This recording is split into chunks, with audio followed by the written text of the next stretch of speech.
Alright, welcome back to class, those who are not here or decided to skip class. We are going to be going over the writing prompt as soon as I close my door. This is the first quarter writing prompt. It is a narrative, so please pay attention. Alright, class. Yes. I'm going to be reading you a story, and it is titled, It's a Mouthful. I'm going to read it out loud to you, and this story is about a dad that embarrasses his daughter in front of her friends. Listen to hear what embarrassing things this dad does.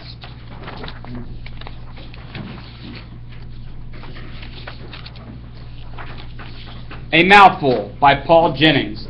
During this time, if you want to write down some notes that you find important about the story, or any details about the story that you find important that you might want to include in your story, you may do so at this time. Parents are embarrassing. Take my dad. Every time a friend comes to stay the night, he does something that makes my face go red. Now, don't get me wrong. He is a terrific dad. I love him. But sometimes I think he will never grow up.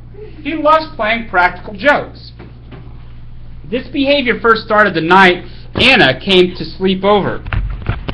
Unknown to me, Dad sneaks into my room and puts Donna, our cat, on the spare bed. Donna loves sleeping on beds. What cat doesn't? Next, Dad unwraps a little package that he has bought from the magic shop. Do you know what it is? Can you believe this? It's a little piece of brown plastic cat poop. Pretend cat poo. Anyway, he puts this piece of cat poo on Anna's pillow and pulls up the blankets. Then, he tiptoes out and closes the door. I do not know any of this is happening. Anna and I are sitting up late watching videos. We eat chips covered in cheese sauce and drink 2 whole bottles of Diet Coke. Finally, we decide to go to bed. Anna takes ages and ages cleaning her teeth. She is one of those kids who is into health. She has a thing about germs. She is so clean. Anyway, she puts on her tracksuit bottoms and gets ready for bed. Then she pulls back the blanket. Suddenly, she sees the bit of cat's poo. Oh! Oh! Oh! She screams. Oh, look! Disgusting! Foul! Look! What that cat's done on my pillow! Suddenly, Dad bursts into the room. What's up, girls? He says, with a silly grin on his face. What's all that fuss about? Anna is pulling a terrible face. Look! She says in horror as she points at the pillow. Dad goes over and examines the plastic poo. Don't let a little thing like that worry you, he says. He picks up the plastic poo and pops it into his mouth. He gives a grin. Delish, he says through his closed lips. Ugh! Anna screams. She rushes over to the window and throws up chips, sauce, and Diet Coke. Then she looks at Dad in disgust. Dad is a bit taken back at Anna being sick. It's okay, he says, taking the plastic poo out of his mouth. It's not real. Dad gives a laugh and off he goes. And off goes Anna. She decides that she wants to go home to her own house, and I don't blame her.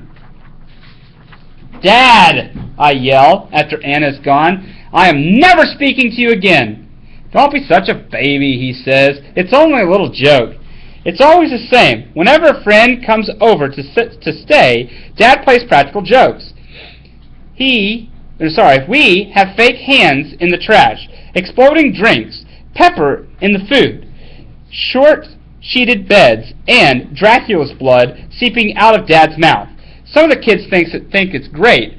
They wish their dads were like mine. But I hate it. I just wish he was normal. He plays tricks on Bianca and Jasmine and Nia and Carla. None of them go home like Anna, but each time I am so embarrassed. And now I am worried. Cynthia's coming to stay. She is the class president. She is beautiful, smart, and everybody wants to be her friend. And now she's sleeping over at our house. Dad, I say, no practical jokes. Cynthia's very mature. Her father would never play practical jokes. She might not understand. No worries, says Dad. Cynthia arrives, but we do not watch videos. We slave away on our English homework. We plan our speeches for the debate in the morning. We go over our parts in the school play. After all that, we go out and practice shooting baskets because Cynthia is the captain of the basketball team, Every now and then, I pop into the bedroom to check for practical jokes. It is best to be on the safe side. We also do the dishes because Cynthia offers to do it. Finally, it is time for bed. Cynthia changes into her jammies in the bathroom and then joins me in the bedroom. "That cat's on my bed," she says, but it doesn't matter. I like cats. She pulls back the blanket and screams, "Ah! Cat poo! Filthy cat poo on my pillow!" She yells and yells and yells. Just then, Dad bursts into the room with a silly grin on his face. He goes over and looks at the brown object on the pillow. "Don't let a little thing like that worry you," he says. He picks it up and pops it into his mouth. But this time, he does not give a grin. His face freezes over. "Are you looking for this?" I say. I hold up a bit of plastic poo that Dad had hidden under the blanket earlier that night.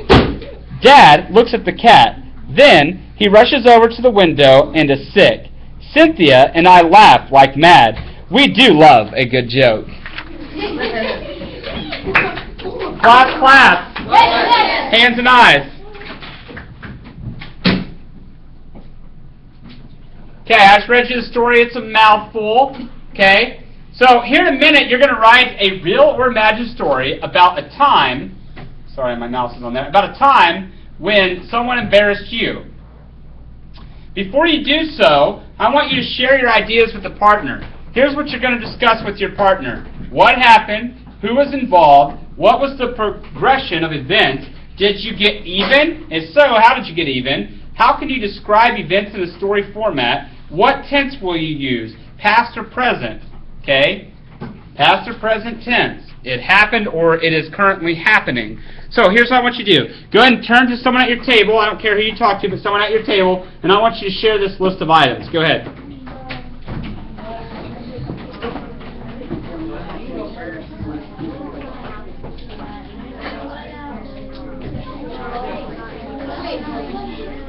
So we're going to say what we're doing. Yeah, you're going to talk about what story you're going to write. So, sure, I don't care. You can talk to her and she can talk to you.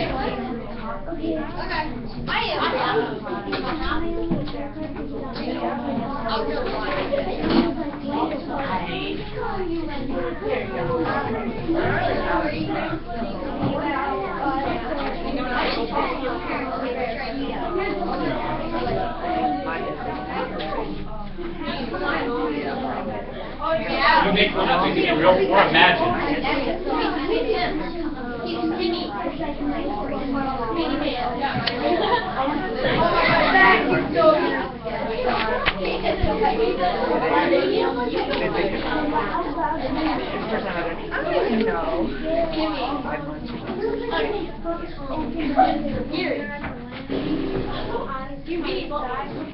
Okay.